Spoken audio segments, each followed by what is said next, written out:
깡 하는 날카로운 파여름이 정적을 찢어 발기며 산중턱을 울렸는데 그것은 쇠가 돌에 부딪히는 소리라기보다는 마치 단단하게 얼어붙은 거대한 짐승의 뼈를 내려치는 듯한 섬뜩한 둔탁함에 가까웠다.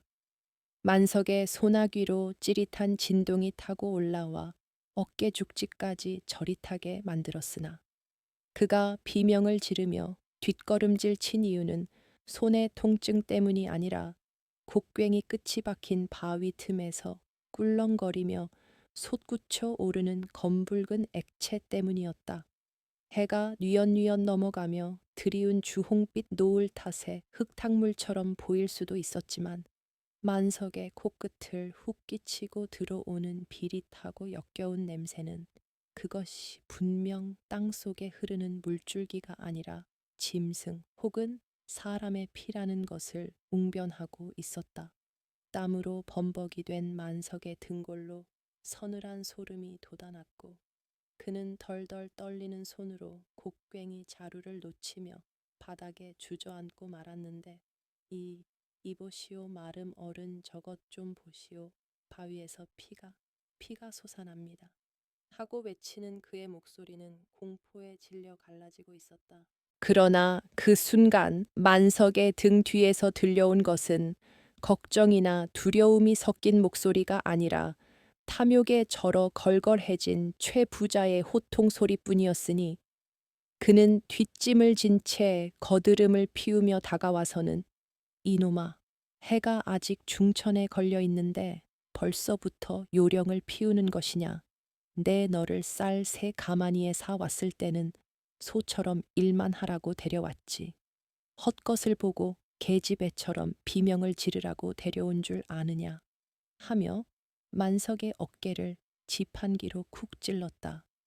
초의 부자는 마을에서 고혈을 짜내기로 유명한 자로 그의 눈에는 눈앞의 기이한 현상보다 당장 돌산을 개간하여 밭으로 만들 생각밖에 없었기에 만석이 가리키는 바위 틈을 흘겨보며 코웃음을 쳤다. 피는 무슨 얼어 죽을 피란 말이냐.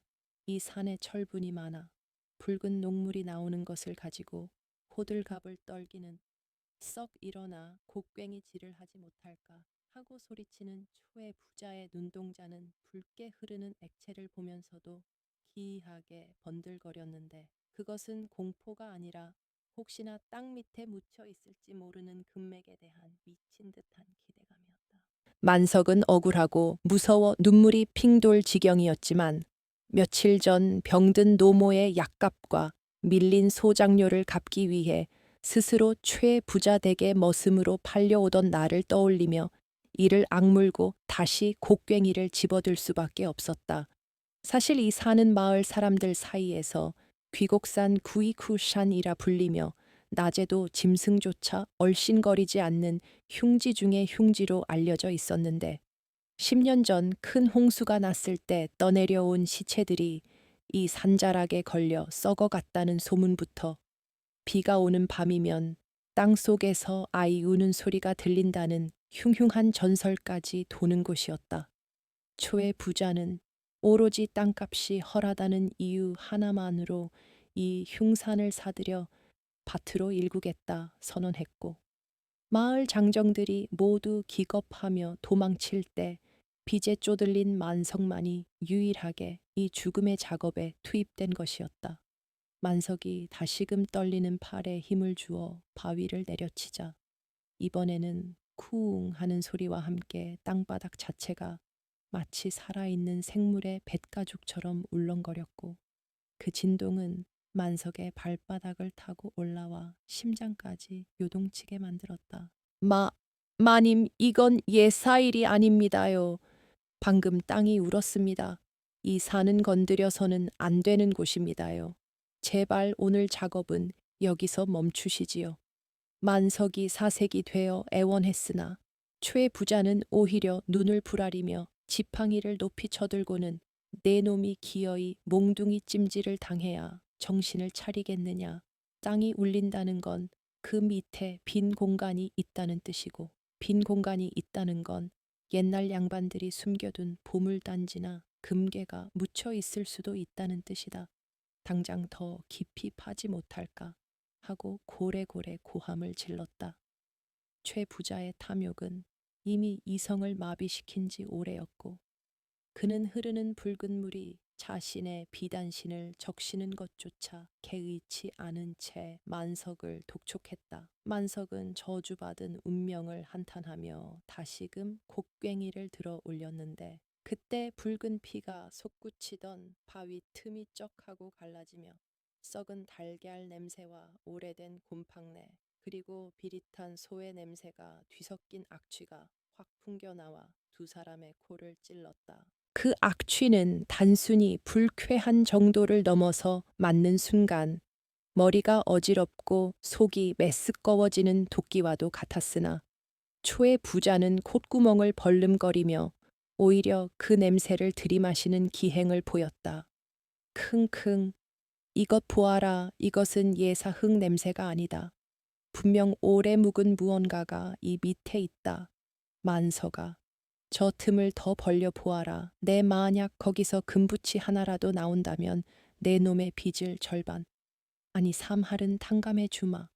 최 부자의 말에 만석의 귀가 솔깃하지 않은 것은 아니었으나 본능적인 공포가 그를 주저하게 만들었다.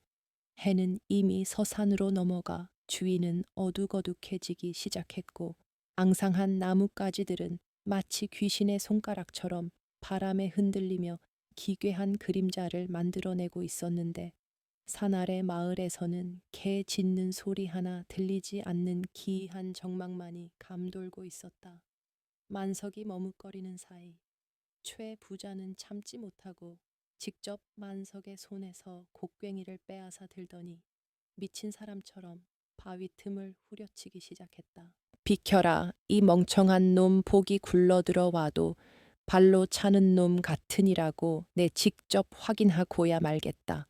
칠순을 바라보는 노인의 힘이라고는 믿기지 않을 만큼 광적인 힘으로 곡괭이질을 해대자 갈라진 바위 틈이 점점 더 벌어지며 그 안에서 검고 끈적한 어둠이 아가리를 벌리기 시작했다.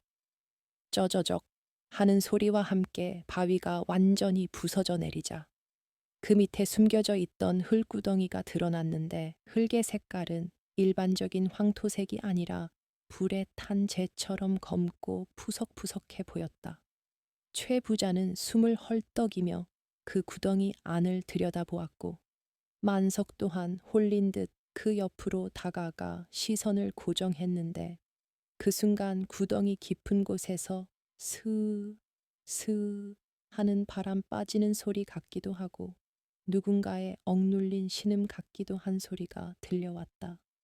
만석은 털썩 주저앉으며 뒤로 물러났지만 초의 부자는 횃불을 가져오라 소리치며 눈을 희번덕거렸다.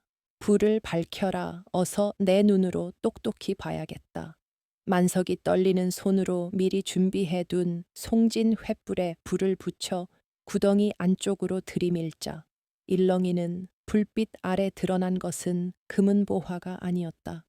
그것은 흙 속에 반쯤 파묻힌 하얀 물체였는데 얼핏 보면 굵은 나무뿌리 같기도 했으나 자세히 보니 그것은 사람의 허벅지 뼈처럼 매끈하고 창백한 백골이었다. 만석이 흐익 하고 비명을 지르며 횃불을 떨어뜨릴 뻔했으나 초의 부자는 오히려 오호라 역시 무덤이었구나. 명당 자리에 쓴 무덤이라면 분명 부장품이 가득할 터라고 중얼거리며 징그러운 웃음을 흘렸다. 최 부자는 백골 따위는 안중에도 없다는 듯 곡괭이 끝으로 뼈를 툭툭 건드려 옆으로 치워버리고는 그 밑에 깔린 흙을 손으로 파헤치기 시작했는데 그의 손톱 사이로 검은 흙과 붉은 진물이 끼어들어가는 모습은 흡사 무덤을 파헤치는 도굴꾼 그 자체였다. 만석은 이 광경을 지켜보며 자신이 지옥의 입구에 서 있다는 생각을 지울 수 없었다. 마을 어르신들이 입을 모아 말리던 이유가 단순히 미신 때문만이 아니었음을 뼈저리게 느끼고 있었지만 주인인 초의 부자의 광기는 멈출 기미가 보이지 않았다. 초의 부자가 흙을 한 웅큼펀에 던질 때마다 구덩이 속에서는 알 수 없는 벌레들이 우글거리며 기어 나왔고, 그 벌레들은 다리가 수십 개 달린 지네나 꼬리에 독침이 달린 전갈 같은 형상을 하고 있었다. 마님, 벌레입니다. 독충입니다요. 위험합니다.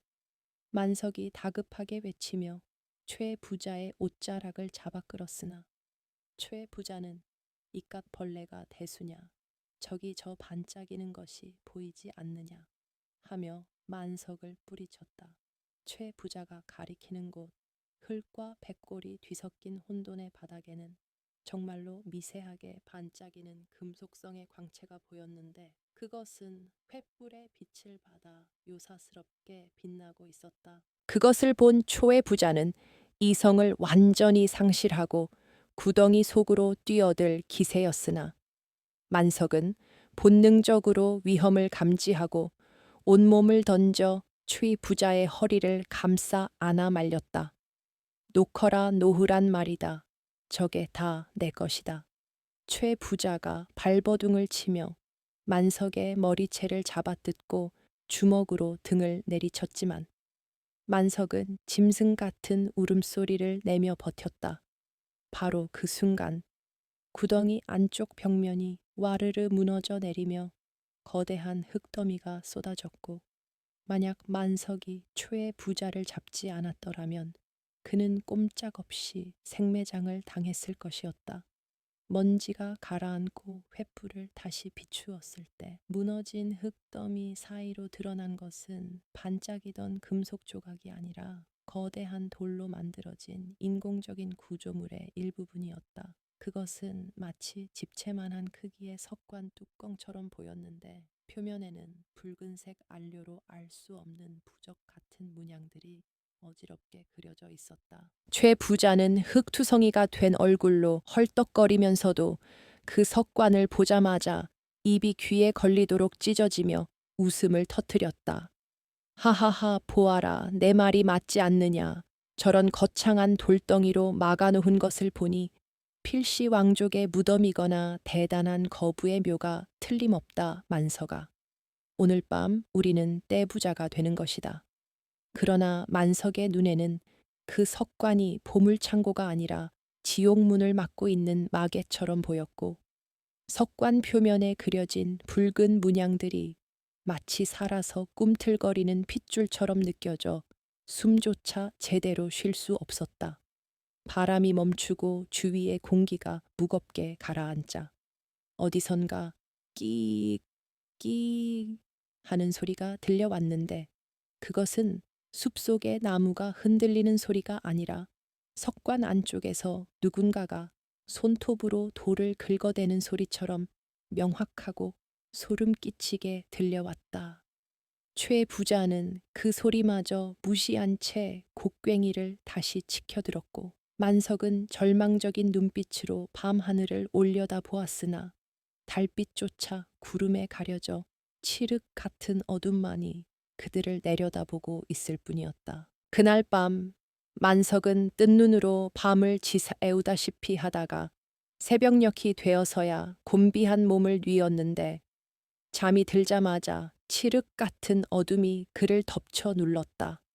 꿈속에서 그는 다시 그 돌산의 구덩이 앞에 서 있었고, 주위에는 희뿌연 안개가 자욱하여 한치 앞도 분간할 수 없었으나 귓가를 새구치는 바람 소리만큼은 소름 끼치도록 선명했다. 파지 마라, 파지 마라 하는 운걸거림이 사방에서 들려오더니 안개 속에서 흐릿한 형체들이 하나둘씩 나타나기 시작했는데, 그들은 모두 낡고 해진 관복을 입고 있었으나 목 위가 댕강 잘려나가 머리가 없는 끔찍한 모습을 하고 있었다. 목이 없는 귀신들은 피가 뚝뚝 떨어지는 손으로 만석을 가리키며 무언가 절규하고 있었지만, 입이 없기에 그 소리는 가슴 속에서 울려 나오는 둔탁한 진동으로만 전해져 만석의 심장을 옥죄어 왔다. 그들은 곡괭이를 든 만석의 팔을 붙잡으려 달려들었고 그 차가운 손길이 살갗에 닿는 순간 만석은 악 하는 비명과 함께 식은땀을 흘리며 깨어났다. 눈을 뜨자마자 보인 것은 걱정스러운 노모의 얼굴이 아니라 문지방 너머에서 들려오는 최 부자의 표독스러운 고함 소리였다. 해가 중천인데 아직도 자빠져 자느냐. 어젯밤에 본 그 보물단지가 눈에 밟혀 내 한숨도 못 잤거늘 내 놈이 팔자 좋게 코를 골고 있어. 최 부자는 어젯밤의 공포 따위는 까맣게 잊은 듯 아니 오히려 그 공포마저 탐욕의 불쏘시개로 삼은 듯 눈이 퀭하면서도 광기로 번들거리고 있었다. 만석은 젖은 소미불처럼 무거운 몸을 일으키며 어젯밤의 꿈이 단순한 객꿈이 아님을 직감했으나 빈문서라는 족쇄가 채워진 그에게 거부권이란 존재하지 않았다.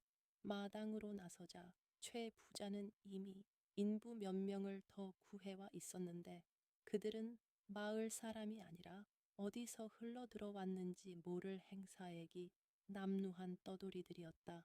마을 사람들은 아무도 그 산에 오르려 하지 않았기에 웃돈을 얹어 타지 사람들을 불러 모은 것이 분명했다. 다시 오른 돌산은 어제보다 더 음산한 기운을 내뿜고 있었다.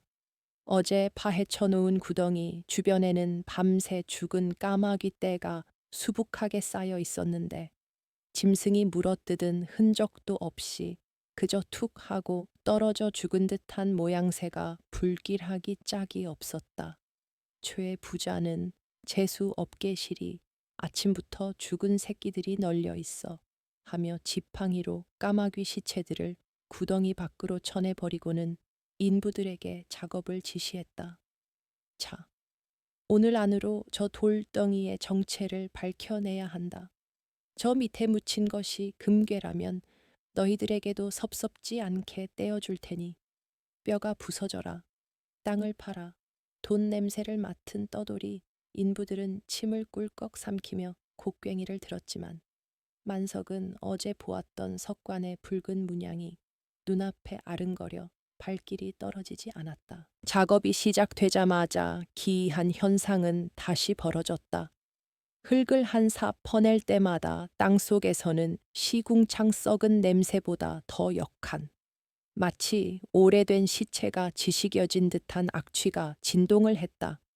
인부 중 한 명이 우엑 하며 헛구역질을 해댔고 다른 이들도 코를 틀어쥐며 주춤거렸지만 최 부자는 코앞에 비단 수건을 대고는 엄살 부리지 마라 묵은 땅이라 냄새가 나는 건 당연한 이치다 라며 호통을 쳤다. 만석이 억지로 곡괭이질을 하여 석관 주변의 흙을 걷어내자 흙 속에 엉겨 붙어 있던 나무 뿌리들이 드러났는데 그 뿌리들은 기이하게도 붉은색을 띠고 있었으며 곡괭이 날에 잘려나갈 때마다 끈적한 붉은 진액을 토해냈다. 그것은 식물의 수액이라기보다는 살아있는 짐승의 혈관을 끊어놓은 듯한 섬뜩한 광경이었다. 마님, 이것 좀 보십시오. 나무 뿌리가 피를 흘립니다. 이 산은 살아 있습니다. 지금이라도 멈추셔야 합니다. 만석이 떨리는 목소리로 읍소했으나 최 부자는 들은 채도 하지 않았다. 오히려 그는 산삼을 캘 때도 주변 흙이 붉다 하더라. 이것은 이곳이 명당이라는 증거다. 라며 아전인수격으로 해석하고는 인부들을 독촉했다.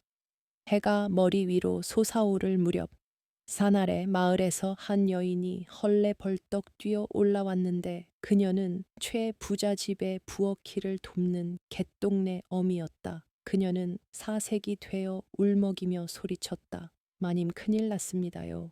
외양간의 소들이 갑자기 거품을 물고 쓰러지고 닭들이 미친 듯이 날뛰다 머리를 땅에 쳐박고 죽어나가고 있습니다요. 동네 우물물도 핏빛으로 변해 아무도 물을 못 마시고 난리가 났습니다. 그 말에 만석과 인부들의 손이 멈칫했다.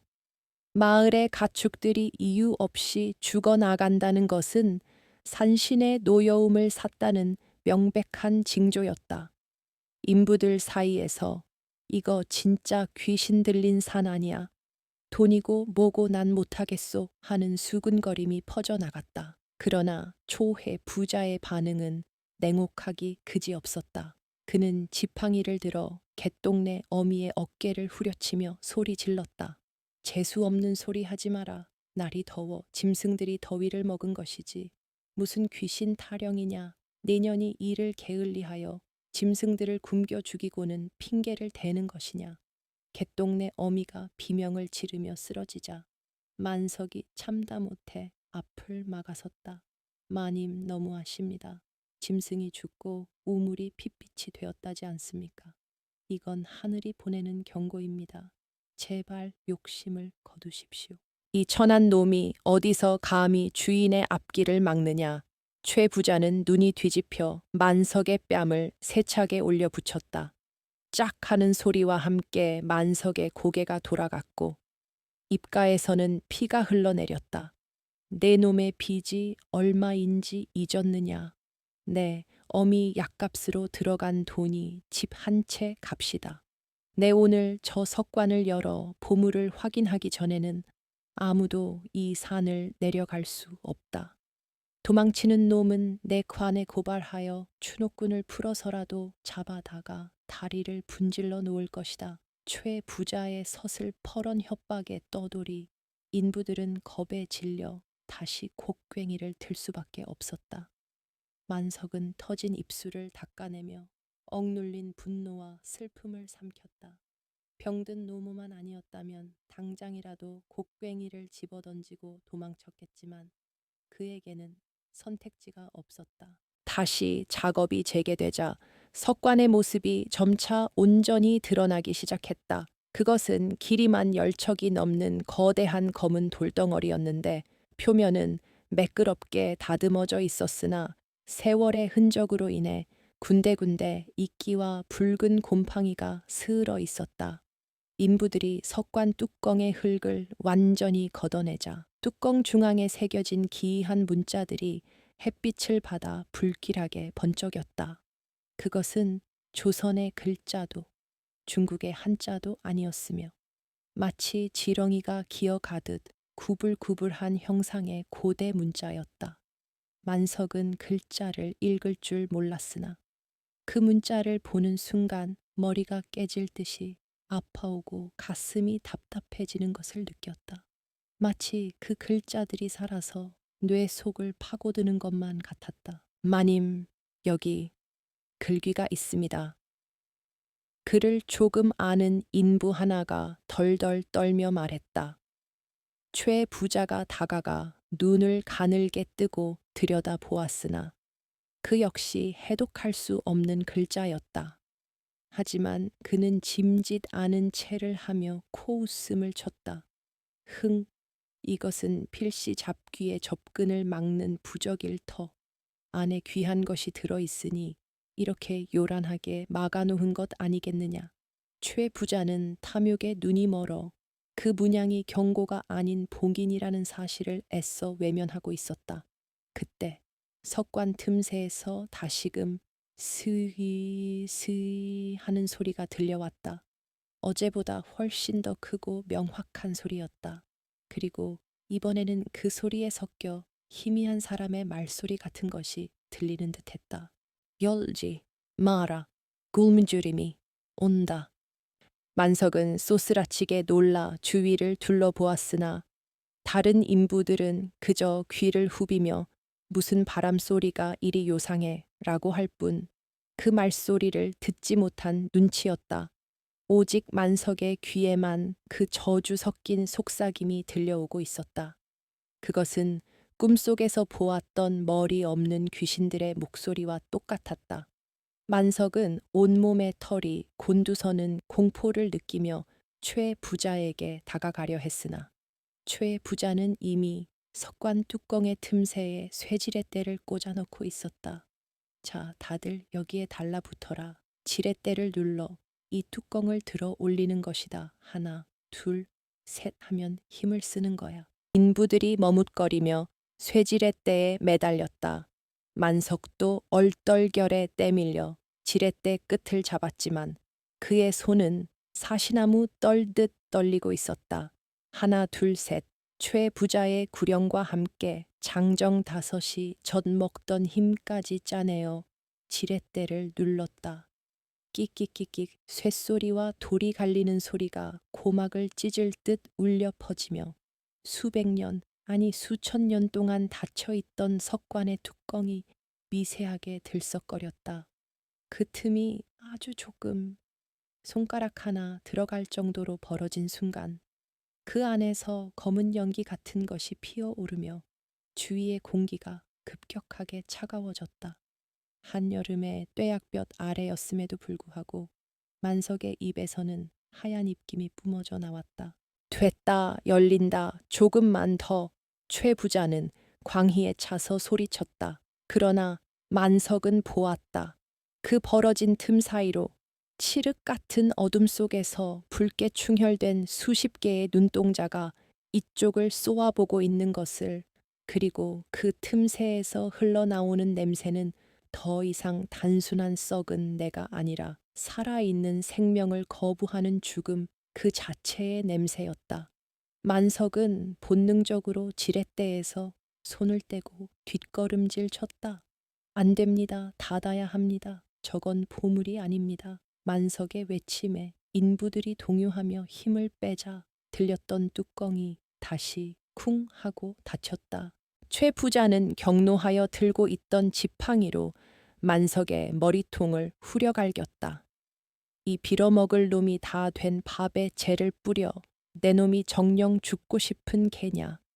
만석이 머리를 감싸 쥐고 쓰러지자 붉은 선혈이 얼굴을 타고 흘러내려 흙바닥을 적셨다. 만석의 피가 땅에 닿자마자 닫혔던 석관이 스스로 우웅 하고 진동하기 시작했다. 마치 피냄새를 맡은 맹수가 잠에서 깨어나는 것처럼 땅 전체가 기분 나쁘게 떨려왔다.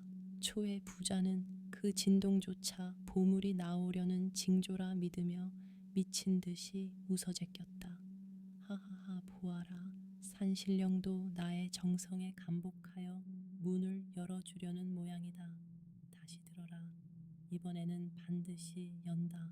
만석은 흐려지는 의식 속에서 땅바닥에 귀를 대고 있었다. 땅 밑에서 아주 깊은 곳에서부터 수많은 존재들이 손톱으로 흙을 긁으며 올라오는 소리가 들렸다. 그것은 사각, 사각, 사각 하는 소름 끼치는 소리였고 점점 더 가까워지고 있었다. 그는 초의 부자를 향해 손을 뻗으며 마지막 힘을 짜내어 중얼거렸다. 도망 쳐야 해. 그것들이 올라오고 있어. 하지만 그의 목소리는 탐욕의 눈먼 자들의 고함 소리에 묻혀 허공으로 흩어질 뿐이었다. 하늘에는 먹구름이 몰려와 해를 가리고 대낮인데도 불구하고 사방이 어둑해지며 불길한 바람이 몰아치기 시작했다. 하늘이 뚫린 듯 비가 쏟아지기 시작한 것은 만석이 피를 흘리며 쓰러진 직후였다.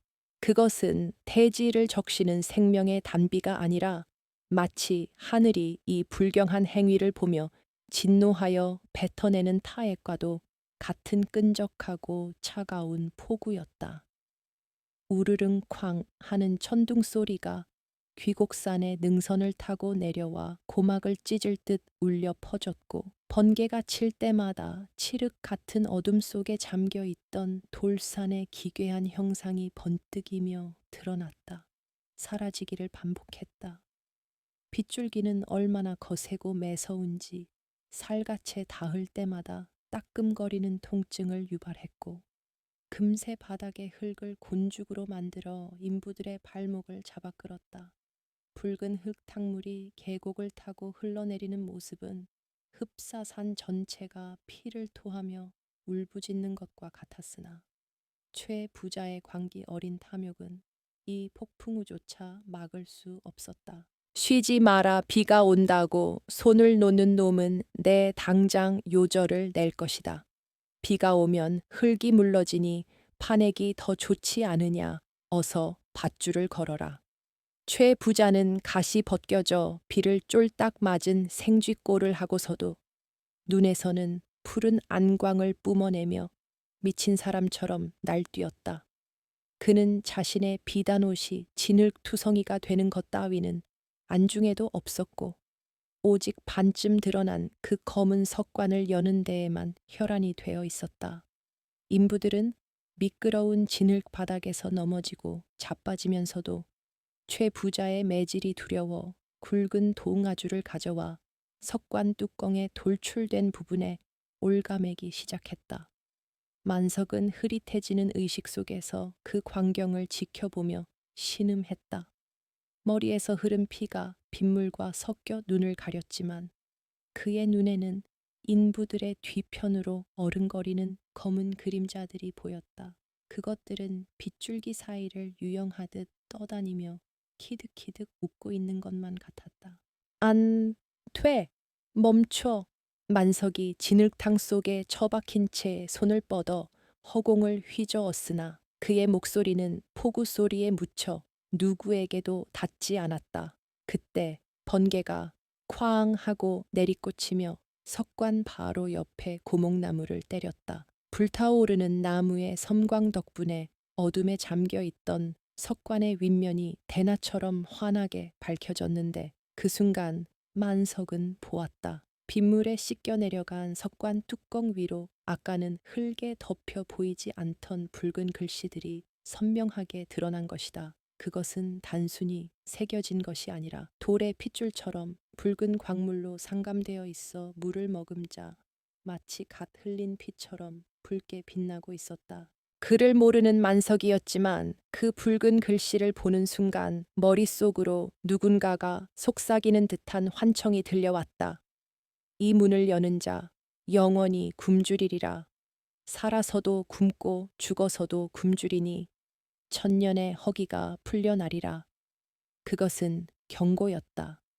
금은보화를 지키기 위한 술수가 아니라 안에 갇힌 재앙을 막기 위한 처절한 봉인의 주문이었다. 만석은 공포에 질려 온몸을 떨었다.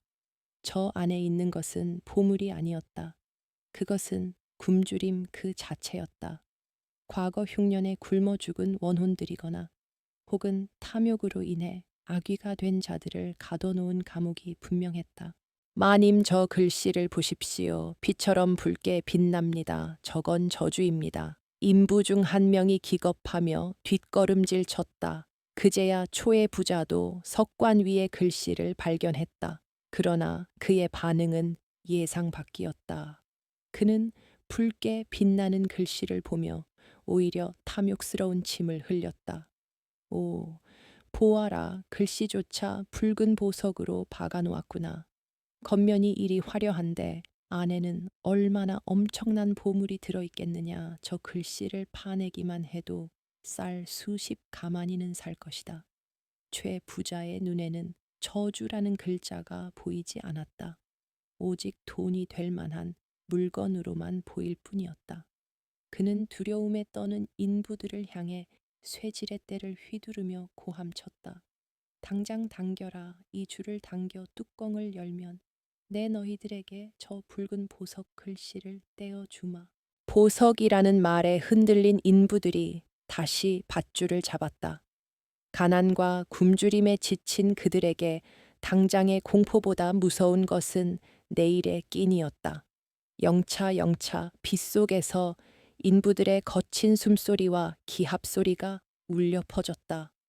팽팽하게 당겨진 동아줄이 끊어질 듯 비명을 질렀고 거대한 석관 뚜껑이 바닥의 돌과 마찰하며 끙끙 하는 끔찍한 소리를 냈다.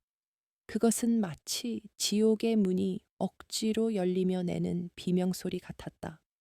만석은 기어가는 힘으로 몸을 일으켜 세우려 안간힘을 썼다.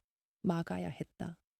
저 문이 열리면 이 산뿐만 아니라 아래 마을 전체가 쑥대밭이 될 것이라는 확신이 들었다. 멈추시오. 다들 미쳤소. 저건 악귀 한갈이란 말이요. 만석이 비틀거리며 일어나 소리쳤다. 그의 처절한 외침에 인부들의 손에서 힘이 빠지려는 찰나 초의 부자가 달려들어 만석의 배를 발로 걷어찼다. 이 거머리 같은 놈이 죽으려면 혼자 죽지 왜 내 앞길을 막느냐. 진흙탕에 나뒹구는 만석을 향해 최 부자는 침을 뱉고는 다시 인부들을 독촉했다. 당겨라. 거의 다 열렸다. 저 틈을 보아라. 최 부자의 말대로 석관 뚜껑은 이제 반 뼘 정도 밀려나 있었고 그 틈으로 시커먼 어둠이 아가리를 벌리고 있었다. 바로 그 순간이었다. 폭우가 쏟아지는 와중에도 석관 틈새에서 슉 하고 공기를 빨아들이는 소리가 났다. 마치 진공 상태였던 공간이 열리며 바깥의 공기를 탐욕스럽게 집어삼키는 듯한 소리였다. 그리고 그 틈새에서 희뿌연 연기 같은 것이 피어오르더니 비릿하고 매캐한 냄새가 확 풍겼다. 그것은 썩은 시체의 냄새와는 달랐다. 그것은 마른 흙 냄새와 오래된 곰팡이 냄새, 그리고 무언가 바싹 타버린 듯한 기갈지케의 냄새였다. 연기는 빗줄기를 타고 뱀처럼 휘어감기며 가장 가까이 있던 최 부자의 코앞으로 다가갔다. 킁킁, 이게 무슨 냄새냐. 오래 묵은 향 냄새 같기도 하고. 최 부자가 의아해하며 고개를 갸웃거리는 사이 밧줄을 당기던 인부 중 가장 체격이 좋은 꺽정이란 자가 갑자기 으악 하고 비명을 지르며 밧줄을 놓아버렸다. 팽팽하던 줄이 튕겨나가며 옆에 있던 다른 인부의 얼굴을 후려쳤고 현장은 순식간에 아수라장이 되었다. 왜 그러느냐, 무슨 짓이야. 최 부자가 밧줄을 놓친 꺽정에게 달려가 멱살을 잡았으나 꺽정의 눈은 이미 흰자위만 드러낸 채 뒤집혀 있었고 입에서는 배고파, 배고파 라는 말만 반복해서 흘러나오고 있었다. 이놈이 미쳤나. 밥을 처먹은 지가 언젠데 배고프다는 소리야. 최 부자가 뺨을 때려도 꺽정은 정신을 차리지 못하고 오히려 최 부자의 팔을 덥석 깨물어 버렸다.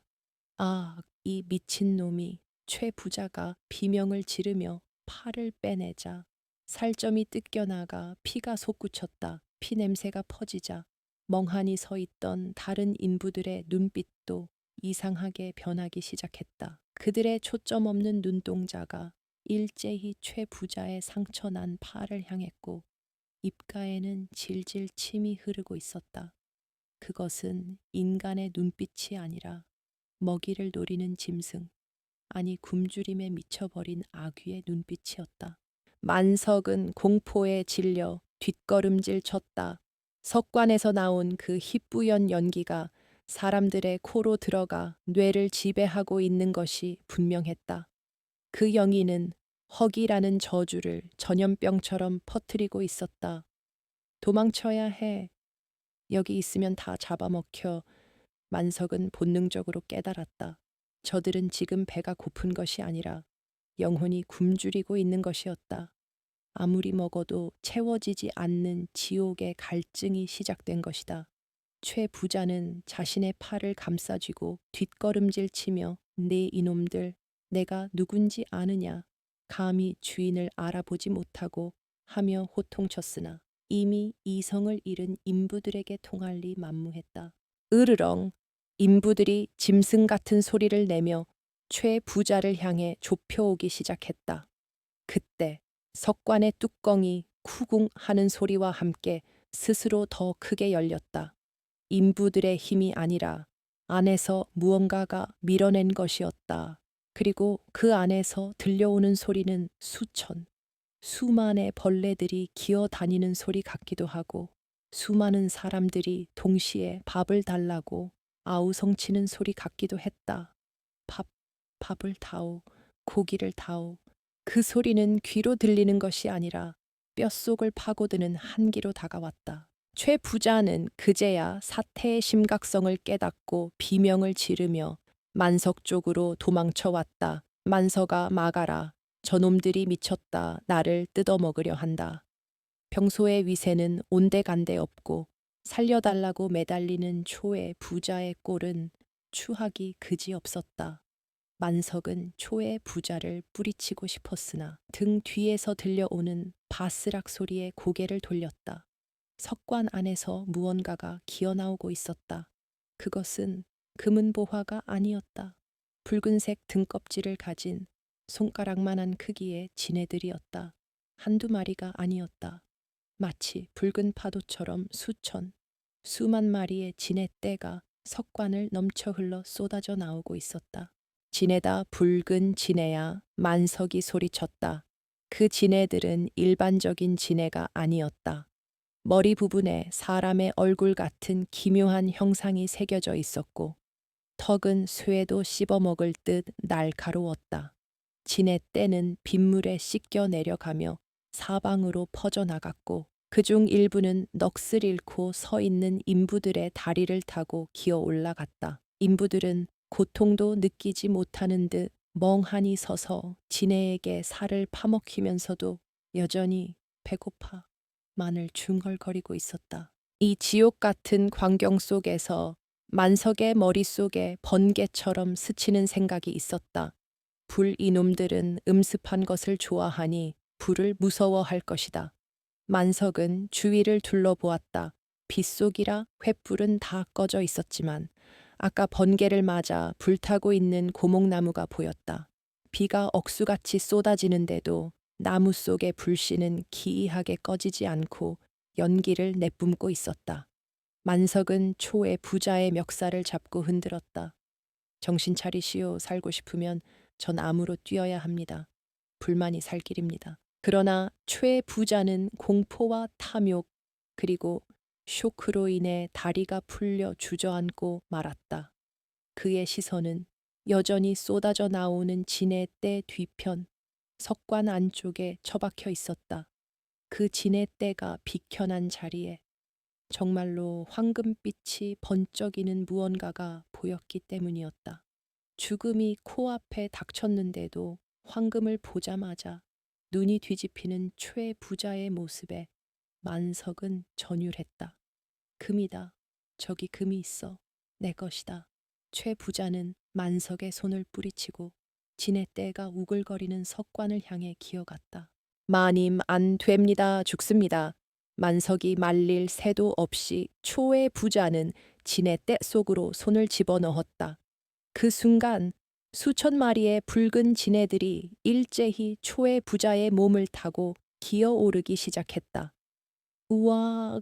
초의 부자의 처절한 비명이 빗소리를 뚫고 밤하늘로 울려 퍼졌다. 그것은 인간이 낼 수 있는 소리의 한계를 넘어서는 영혼이 찢겨나가는 듯한 절규였다. 만석은 입술을 깨물며 불타는 고목나무를 향해 달렸다.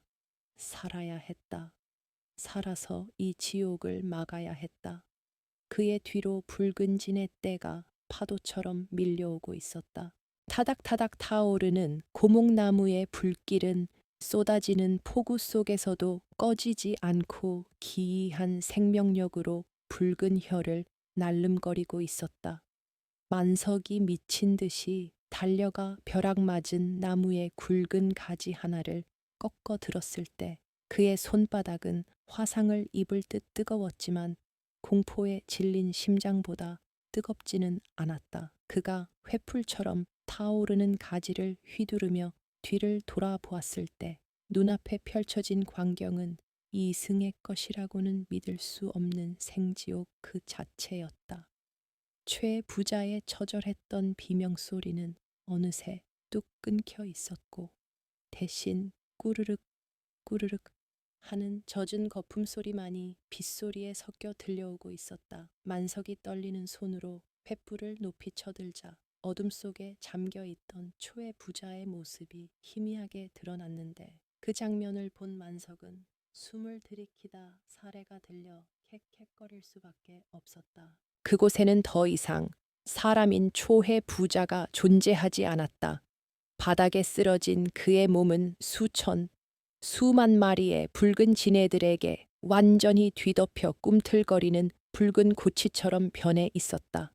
지네들은 초의 부자의 비단 옷을 뚫고 들어가 살점을 파먹는 것에 그치지 않고 그의 콧구멍과 귓구멍 그리고 탐욕스럽게 벌려진 입속으로 끊임없이 기어 들어가고 있었다. 그런데 더욱 소름 끼치는 것은 온몸이 뜯어먹히는 그 와중에도 초의 부자의 손이 허공을 휘저으며 무언가를 움켜쥐려는 신용을 계속하고 있다는 사실이었다.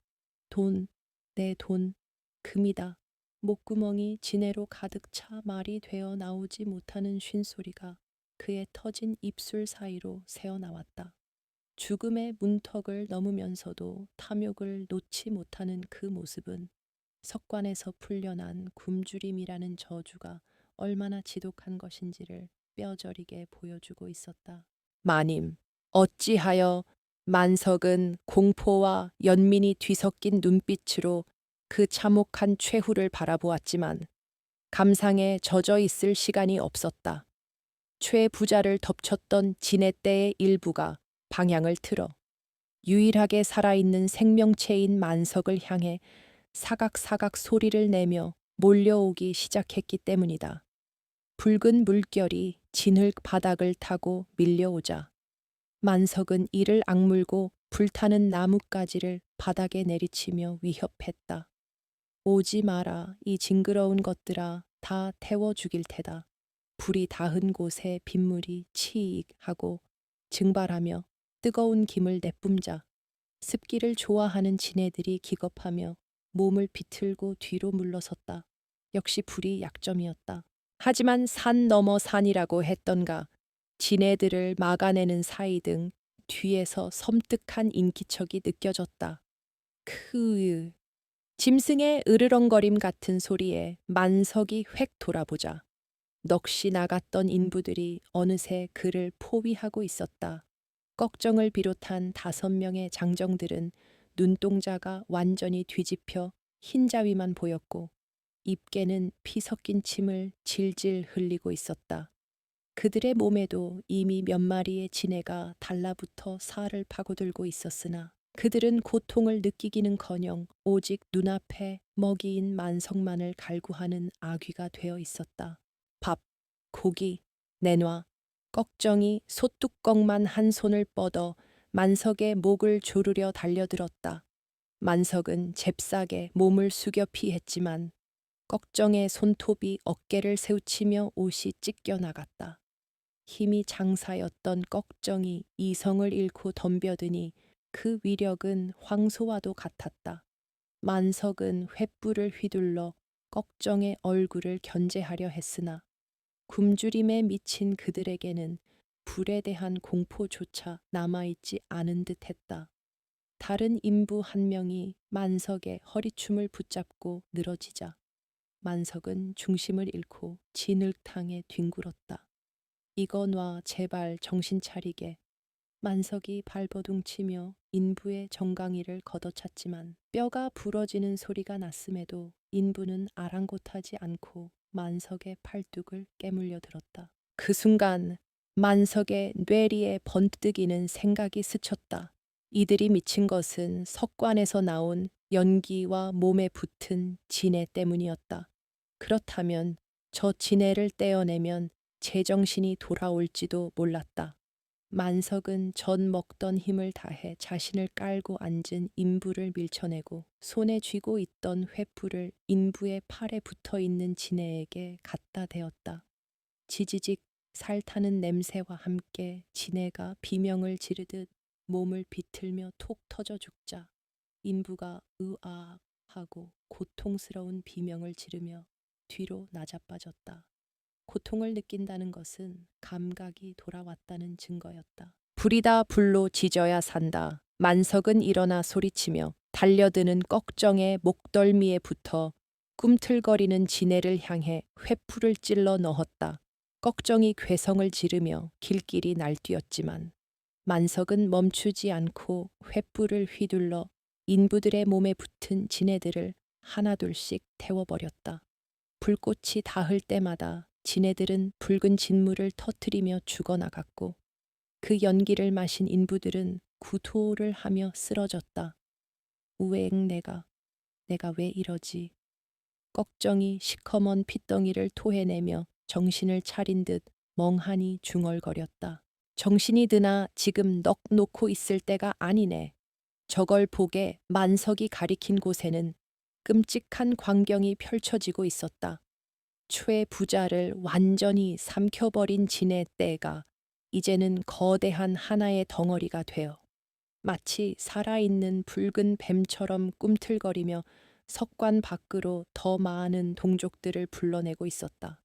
그리고 그 중심 열린 석관의 틈새에서는 아까보다 더욱 짙은 검은 연기가 뿜어져 나와 비구름과 섞이며 하늘을 뒤덮고 있었다.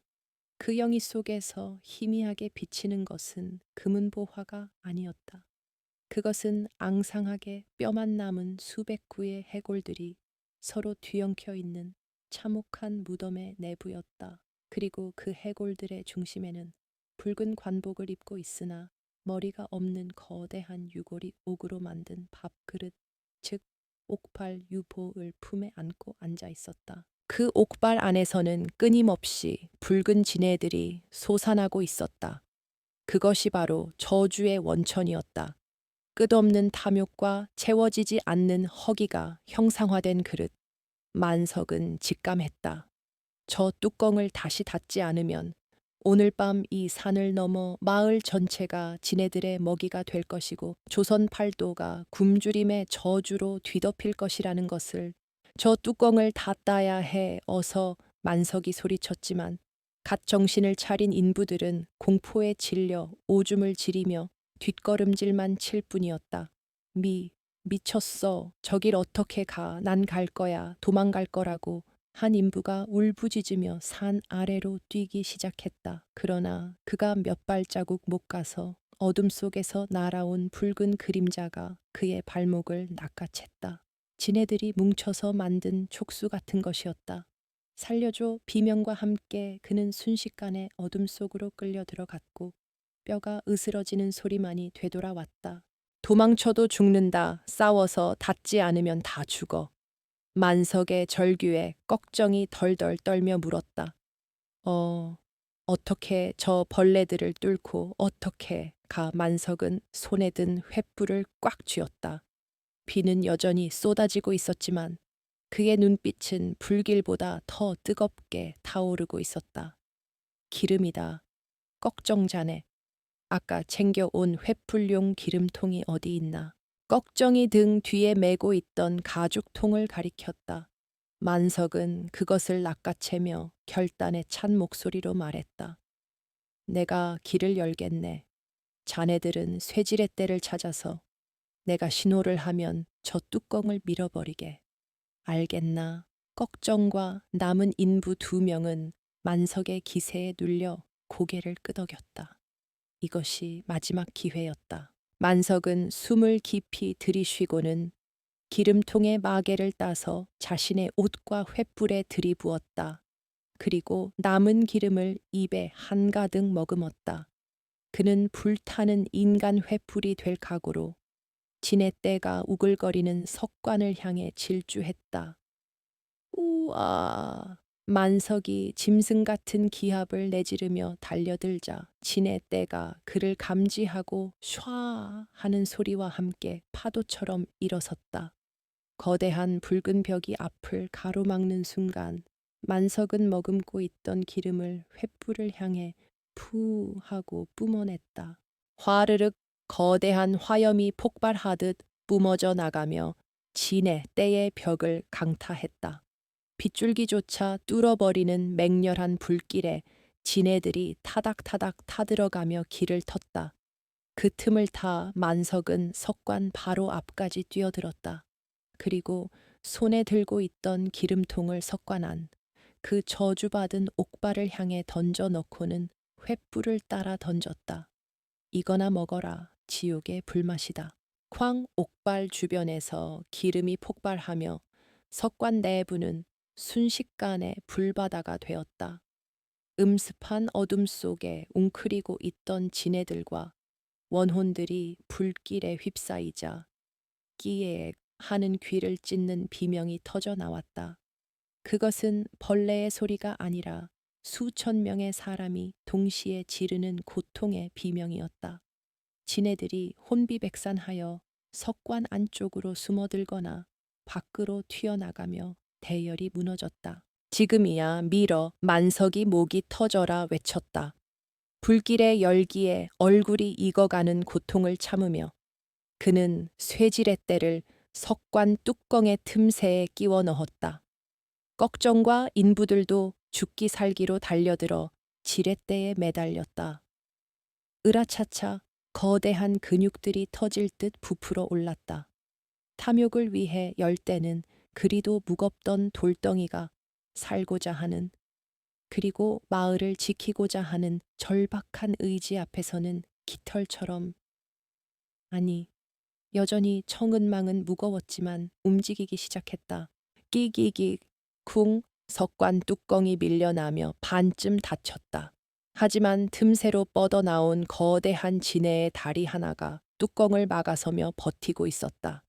그 다리는 마치 사람의 팔뚝만큼 굵었고 끝에는 시퍼런 독이 뚝뚝 떨어지는 갈고리가 달려 있었다. 안에서는 불길을 피해 다시 기어 나오려는 지네들의 아우성이 들려왔다. 힘이 빠진 인부들이 미끄러지며 지렛대를 놓치려 했다. 안 돼, 여기서 밀리면 끝장이야. 만석은 자신의 어깨를 지렛대 밑에 집어넣고 온몸으로 버텼다. 쇄골이 으스러지는 고통이 밀려왔지만 그는 물러서지 않았다. 그때 만석의 눈에 초의 부자의 시체 옆에 굴러다니던 그의 지팡이가 보였다. 그 지팡이 끝은 뾰족한 쇠로 되어 있었다. 만석은 한 손으로 지렛대를 받친 채 다른 손을 뻗어 지팡이를 집어들었다. 그리고 젖 먹던 힘을 다해 뚜껑을 막고 있는 거대한 지네의 다리 관절을 향해 내리찍었다.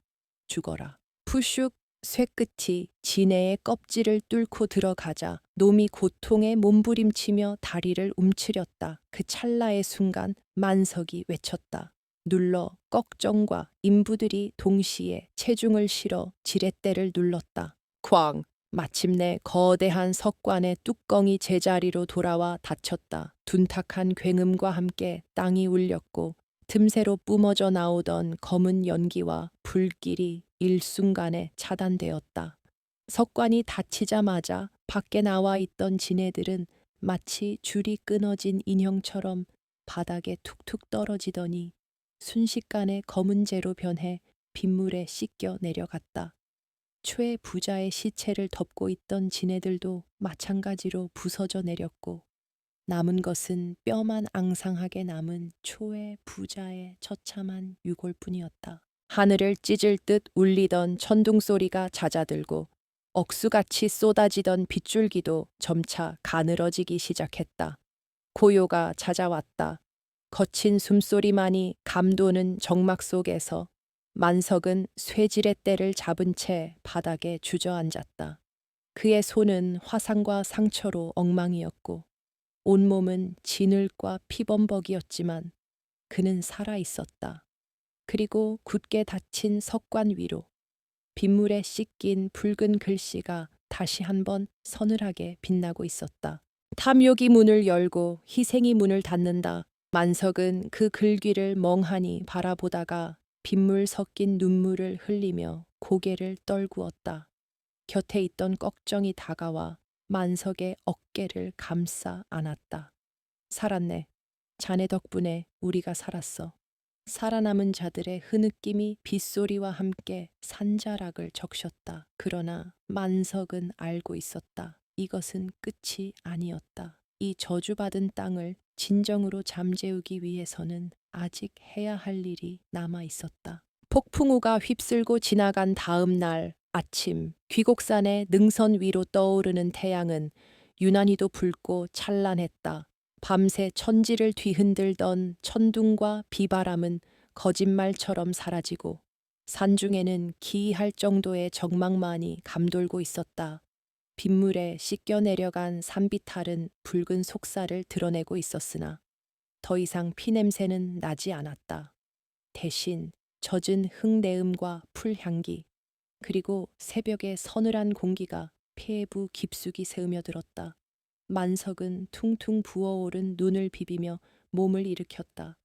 온몸이 멍투성이에 찢긴 상처로 욱신거렸지만 뼈마디 하나하나에 살아있다는 감각이 생생하게 전해져 왔다. 그의 곁에는 꺽정을 비롯한 인부들이 서로의 등에 기대어 쪽잠을 자고 있었고 그들 앞에는 굳게 닫힌 거대한 석관이 침묵 속에 자리하고 있었다. 석관은 이제 어젯밤의 그 흉포한 아가리가 아니었다.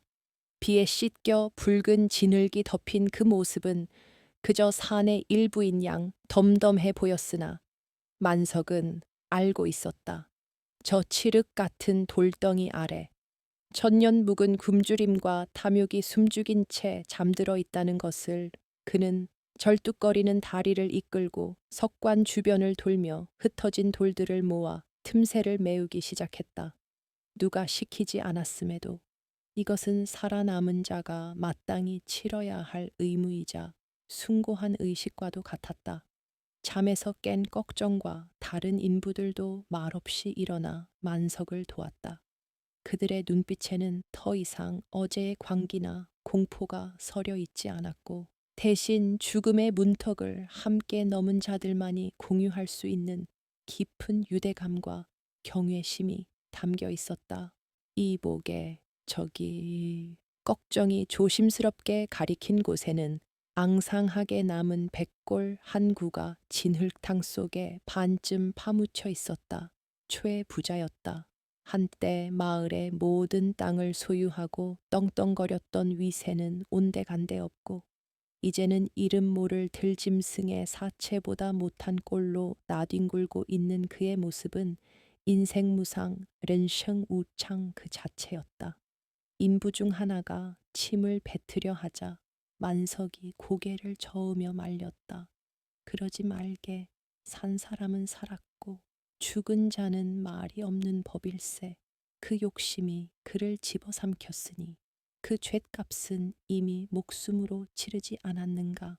만석은 자신의 찢어진 옷자락을 찢어 최의 부자의 유고를 수습했다. 비록 자신을 짐승처럼 부리고 학대했던 주인이었으나 마지막 가는 길에 대한 최소한의 예의였다. 산 아래로 내려가자 마을은 발칵 뒤집혀 있었다. 밤새 산에서 들려온 그 애성과 불빛 때문에 아무도 잠을 이루지 못한 터였다. 만석과 인부들이 피투성이가 된 채 그러나 당당하게 걸어 내려오자 마을 사람들은 귀신이라도 본 듯 놀라 뒷걸음질 쳤다. 만석은 그들 앞으로 나아가 지난밤의 일을 담담히 고했다.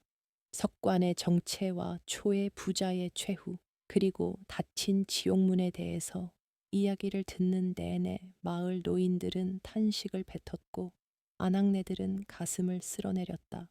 마을에서 가장 연로한 촌장이 지팡이를 짚고 나와 만석의 손을 잡았다. 자네가 이 마을을 구했네.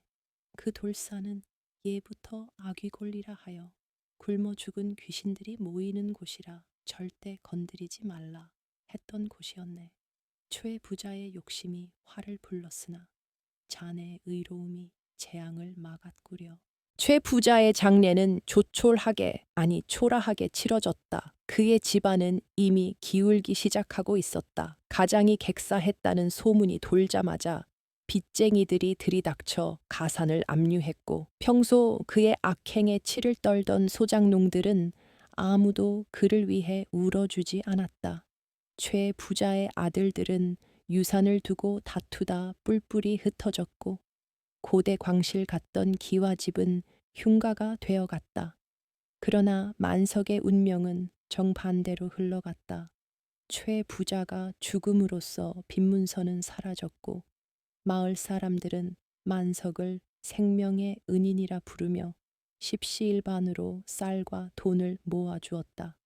만석은 그 돈으로 병든 노모에게 좋은 약을 지어드렸고 기적처럼 노모의 병세도 호전되기 시작했다. 자유의 몸이 된 만석이었지만 그는 마을을 떠나지 않았다.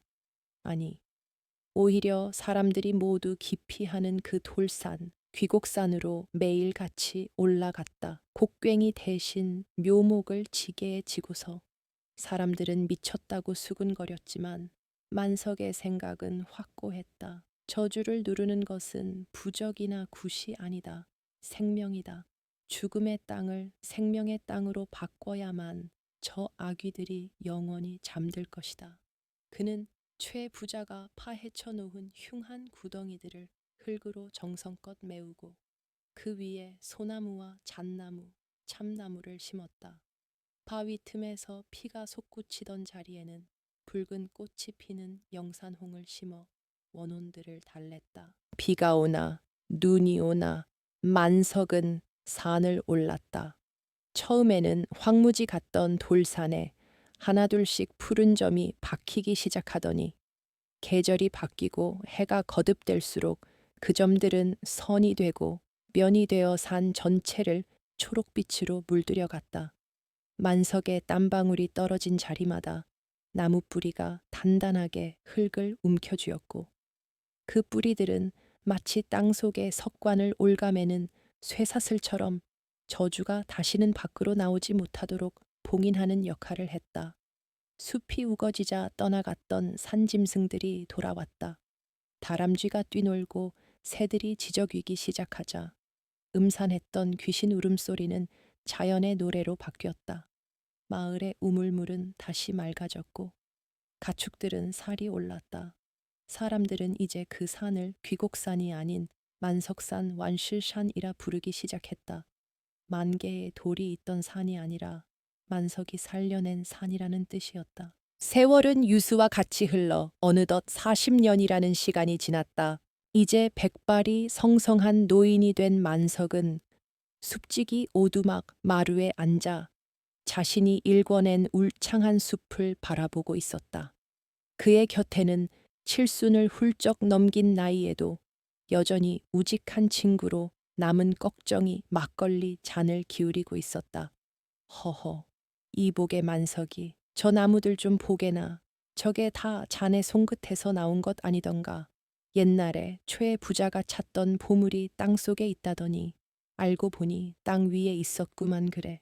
꺽정의 말에 만석은 빙그레 웃으며 곰방대에 불을 붙였다. 그러게 말일세. 사람들은 보물이라고 하면 꼭 금이나 은처럼 반짝이는 것만 생각하지. 하지만 진짜 보물은 땀 흘려 가꾸고 기다릴 줄 아는 사람 눈에만 보이는 법이야. 저 나무들이 뿜어내는 맑은 공기, 저 숲이 머금었다 내어주는 깨끗한 물, 그리고 무엇보다 욕심 없이 하루를 살고 다리 뻗고 잘 수 있는 이 마음, 이것이 진짜 노다지 아니겠는가. 만석의 시선은 숲 너머 과거 석관이 묻혀있던 자리로 향했다. 그곳에는 이제 아름드리 느티나무가 거대하게 자라나 그 밑둥으로 과거의 흔적을 완전히 덮어버리고 있었다. 가끔 비가 억수같이 쏟아지는 날이면 땅 밑에서 미세한 진동이 느껴질 때도 있었지만 이제 만석은 두렵지 않았다. 그가 심은 수만 그루의 나무들이 그리고 그 숲을 아끼는 마을 사람들의 맑은 정기가 그 어떤 저주보다 강하다는 것을 믿기 때문이었다. 할아버지, 할아버지, 산 아래에서 아이들의 명랑한 목소리가 들려왔다. 만석의 손자들과 마을 아이들이 숲 체험을 하러 올라오는 소리였다. 아이들의 손에는 곡괭이 대신 잠자리채와 꽃바구니가 들려 있었다. 만석은 자리에서 일어나 지팡이를 짚고 아이들을 마중 나갔다. 아이들이 할아버지, 옛날에 이 산에 무서운 진에 귀신이 살았다면서요. 정말이에요. 하고 묻자 만석은 아이의 머리를 쓰다듬으며 인자하게 웃었다. 살았었지. 아주 배가 고프고 욕심 많은 귀신이었단다. 하지만 이제는 없단다. 어디로 갔는데요? 저기 저 나무들이 다 먹어버렸지. 욕심을 버리고 땀을 흘리면 그 땀방울이 씨앗이 되어 나쁜 기운을 몰아내는 큰 나무가 된단다. 그러니 너희들도 살면서 공짜를 바라지 말고 네 손으로 일구는 기쁨을 알아야 한다. 알겠느냐? 아이들은 알듯 말듯한 표정으로 고개를 끄덕이고는 다시 깨르르 웃으며 숲속으로 뛰어 들어갔다. 햇살이 나무십 사이로 부서져 내리며 아이들의 등 뒤로 황금빛 가루처럼 흩날렸다. 그 모습은 초의 부자가 그토록 찾아 헤매던 그 어떤 황금보다 더 눈부시고 값진 풍경이었다. 만석은 깊은 숨을 들이쉬었다. 숲의 향기가 폐부 가득 차올랐다. 그것은 생명의 냄새이자 평화의 향기였다. 그는 지그시 눈을 감으며 바람이 전해주는 숲의 속삭임에 귀를 기울였다. 이제 더 이상 받지 마라는 저주는 들리지 않았다. 대신 잘 살았다. 참으로 잘 살았다 하는 대지의 따뜻한 위로만이 그의 귓가를 간지럽히고 있었다.